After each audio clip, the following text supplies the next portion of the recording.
Hello बच्चों, आज मैं आप लोगों को क्लास 6 की जो आपके पास न्यू एनसीईआरटी की बुक है ना, उसमें हमने अपना chapter number 8 playing with construction start कर रखा है। तो आज की क्लास में मैं आप लोगों को यहाँ पर पेज नंबर जो आपके पास है 205, इस पे आपको एक रेक्टेंगल कंस्ट्रक्ट करना सिखाया है कि एंगल्स जो उसके डायगोनल होते हैं वो एंगल को कैसे डिवाइड कर सकते हैं, वो आपको बताया गया है। देखो, आप लोगों को पता है कि जो रेक्टेंगल होता है उसकी अपोजिट साइड्स इक्वल होती है। हमने ऊपर की क्लासेस जो की थी, जो पहले की क्लासेस हैं, टॉपिक्स हैं, उसमें हमने रेक्टेंगल को कंस्ट्रक्ट करना सीखा है कि अपोजिट साइड्स ही हैं जो इक्वल होती हैं और रेक्टेंगल का हर एक एंगल 90 डिग्री होता है। ये प्रॉपर्टी भी हमने की हुई है। अब जो इसमें बीच में डायगोनल बनता है ना, ये तो ये 90 डिग्री को दो पार्ट्स में कट करना है। अब ऐसा ज़रूरी नहीं है कि हर बार 45 में करे, डिफरेंट एंगल्स में भी कट कर सकता है। तो वही चीज़ हम आज की क्लास में सीखने वाले हैं। ठीक है, देखिए आपसे यहाँ पर क्या कह रहे हैं, construct a rectangle in which one of the diagonal divide the opposite angles into 60 and 30। कह रहे हैं एक रेक्टेंगल कंस्ट्रक्ट करो जिसमें जो डायगोनल है वो एक एंगल को 60 और 30 में कंस्ट्रक्ट करे, मतलब जो 90 डिग्री का एंगल होगा उसे। तो आपको क्या करना है, पहले यहाँ पर एक रफ फिगर ड्रॉ कर लेनी है ताकि उसकी हेल्प से आप इजीली अपनी फेयर फिगर को ड्रॉ कर सको। आपको पता है ये सारे एंगल्स 90 होते हैं। मैंने यहाँ पर इसको डिवाइड कर दिया। अब ये 30 में कर दिया, ये 60 में है। ये पूरा 90 ही बन रहा है, बस वो दो पार्ट्स में डिवाइड हो गया है और कुछ भी नहीं है। इसको एक प्रॉपरली मैंने नाम दे दिया है ABCD। ठीक है, अब आपको इसकी फेयर फिगर कंस्ट्रक्ट करनी है। स्टेप बाय स्टेप उन्होंने बता रखा है। आप मेरे साथ साथ बनाते रहेंगे तो फिगर आपके लिए बहुत आसान हो जाएगी। फिर एक बार आप दोबारा बाद में खुद से बना सकते हैं। क्लियर। सबसे पहले आपको क्या करना है, एक लाइन ड्रॉ करनी है AB। कितनी भी लेंथ की आप कर सकते हो, आपकी मर्जी है। उसमें एक 90 डिग्री का एंगल यहाँ पर कंस्ट्रक्ट करना है। आप इसे डी की हेल्प से कंस्ट्रक्ट कर सकते हो 90 डिग्री के एंगल को। मतलब क्या है, परपेंडिकुलर बनाना है बस। कितनी भी लाइन सेगमेंट का बना सकते हो, अभी लेंथ की कोई वो नहीं है अभी यहाँ पर। उसके बाद आपको क्या करना है, आपने ये AB लाइन कंस्ट्रक्ट कर दी है और यहाँ पर आपने 90 डिग्री का एंगल बना दिया।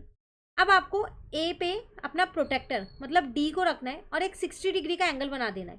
मैं उम्मीद करती हूँ आप सभी लोगों को 60 डिग्री के एंगल, 30 डिग्री के एंगल D से बनाने आते होंगे। फिर भी अगर आपको लगता है कि आपको कहीं पर इसमें डाउट है तो आप मुझे कमेंट करके बता सकते हैं। एक सेपरेट वीडियो में मैं आपको ये एंगल्स बनाना सिखा दूंगी। कंपास से हमने कुछ एंगल सीख रखे हैं, उनकी जो लिंक है वो मैं आपको नीचे डिस्क्रिप्शन में दूंगी, आप वहाँ से देख सकते हैं। ठीक है, बन गया यहाँ तक आपका 60 डिग्री का एंगल।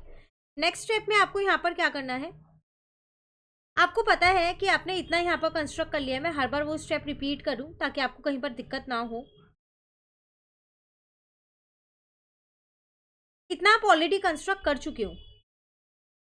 अब आपको ए पे भी एक 90 डिग्री का एंगल खुद से बना देना है, परपेंडिकुलर बनाना है, मतलब एक तरीके से यहाँ पर। तो आपका ये इतना एंगल 60 है, तो ऑब्वियसली बात है बाकी का बचा हुआ एंगल 30 डिग्री ही होगा। आप चाहो तो मेजर करके भी देख सकते हो, डी से आपको 30 ही मिलने वाला है। क्लियर। अब आप सोच रहे होंगे फिर यहाँ पर तो सी आ गया, डी कैसे आएगा। तो जो ये कटिंग पॉइंट आया इससे आप एक लाइन को ड्रॉ कर दो और यहाँ पर आपका डी पॉइंट आ जाएगा। आप इन्हें मेजर करो, ये दोनों लाइन सेम होंगी, सेम सेगमेंट की, और ये दोनों सेम लेंथ की होंगी। ठीक है, तो बहुत आसान क्वेश्चन था, कोई मुश्किल नहीं था। एक बार मैं दोबारा से स्टेप्स को आपको बता देती हूँ। सबसे पहले आपको एक AB लाइन ड्रॉ करनी है, कितनी भी सेंटीमीटर की ड्रॉ कर सकते हो। एक यहाँ पर आपको परपेंडिकुलर बनाना है, मतलब 90 डिग्री का एंगल बनाना है, जिसको आप D की हेल्प से बना सकते हो। उसके बाद आपको A पे D रख के 60 डिग्री का एंगल ड्रॉ करना है और फिर A पे ही D को रख के आपको 90 डिग्री का एक एंगल ड्रॉ करना है।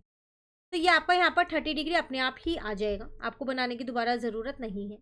जो ये कटिंग पॉइंट था ये C था, इस C से यहाँ पर एक स्ट्रेट लाइन खींच देनी है, तो ये D आ जाएगा। अब अगर आप इन दोनों को मेजर करोगे तो आपका AB जो है वो CD के बराबर होना ही होना चाहिए और जो AD है वो BC के बराबर होना ही होना चाहिए। ये कंपलसरी है क्योंकि ये रेक्टेंगल की प्रॉपर्टी है। और आप अपने D वाले एंगल को भी मेजर कर सकते हो, वो भी आपका 90 डिग्री ही आ रहा होगा। क्लियर है। तो वही सारी चीज़ें आपको यहाँ पर बताई गई हैं। ये उसके बाद एक और चीज़ है, ये सब तो आपका कंस्ट्रक्ट हो चुका है। अब आपको ये कंपास से बनाना भी सिखाया गया है। जैसे अभी तो हमने सिर्फ रूलर की हेल्प से बना लिया, तो अब हम इसे कंपास की हेल्प से बना सकते हैं। कुछ भी नहीं करना है कंपास की हेल्प से बनाने के लिए, एक छोटा सा स्टेप चेंज हो जाएगा। वो क्या, सबसे पहले आपको वही AB ही ड्रॉ करना है जैसे आपने किया। यहाँ पर वही परपेंडिकुलर ही बनाना है अपना, जैसे आपने बनाया 90 डिग्री का एंगल, और A पे आपको अपना 60 डिग्री ही बनाना है। इतना स्टेप सेम है, इसमें कोई चेंज नहीं है। आप सोचोगे फिर कंपास की कहाँ नीड है, बिल्कुल सही सोच रहे हो। अभी अब नीड आएगी कंपास की। अगेन यहाँ पर भी वही परपेंडिकुलर बना देना है जैसे आपने ऊपर वाले मेथड में किया। अब आपको क्या करना है, B से C तक का कंपास ओपन कर लेना है। पेंसिल फिट करके, मतलब इतनी रेडियस का कंपास खोल लेना है BC का, और ए पे कंपास का पॉइंट रख के पेंसिल से आर्क लगा देंगे। तो ये आपका डी पॉइंट आ गया। अब इसे ज्वाइन कर दें, मतलब डी पॉइंट आप डायरेक्ट सी से ज्वाइन करके नहीं निकाल सकते। यहाँ पर आपको क्या करना पड़ेगा, कंपास से आर्क लगानी पड़ेगी, उसके बाद डी पॉइंट निकाल। जबकि फर्स्ट वाले मेथड में ऐसा कुछ नहीं था, आप डायरेक्ट ज्वाइन कर सकते। तो एक रूलर का, एक कंपास का, दो ही मेथड है और कोई दिक्कत नहीं है। बाकी सारे क्वेश्चंस आपके जो मेथड्स हैं वो सारे सेम है, ठीक है। तो ये तो हमने क्या किया, डायगोनल कैसे डिवाइड करता है एक 90 डिग्री के एंगल को दो पार्ट्स में, वो हमने सीखा। देखो ऐसा कुछ ज़रूरी नहीं है कि वो 60 और 30 में ही डिवाइड करे, एग्जाम में ऐसा ही है, कोई सा भी आ सकता है, 50-40 भी आ सकता है। तो आपको कुछ नहीं करना है, यहाँ पर सिर्फ एक एंगल बनाना है 60 और एक परपेंडिकुलर, दूसरा एंगल अपने आप बन के आ जाएगा। आप उसे एक बार मेजर करके क्रॉस चेक भी कर सकते हैं। क्लियर है। तो आज मैंने आपको एक स्टेप बता दिया है, मतलब एक क्वेश्चन समझा दिया है। अभी ऐसे 3 क्वेश्चन है, नेक्स्ट वाला क्वेश्चन जो है वो नेक्स्ट वाली क्लास में करेंगे, पर इसको फटाफट से ड्रॉ करके देख लीजिए। और अभी कहीं डाउट लगता है तो साथ साथ में कमेंट कर देना, ताकि मैं आपको नेक्स्ट वीडियो में वो डाउट क्लियर कर दूँ, ठीक है। Thank you.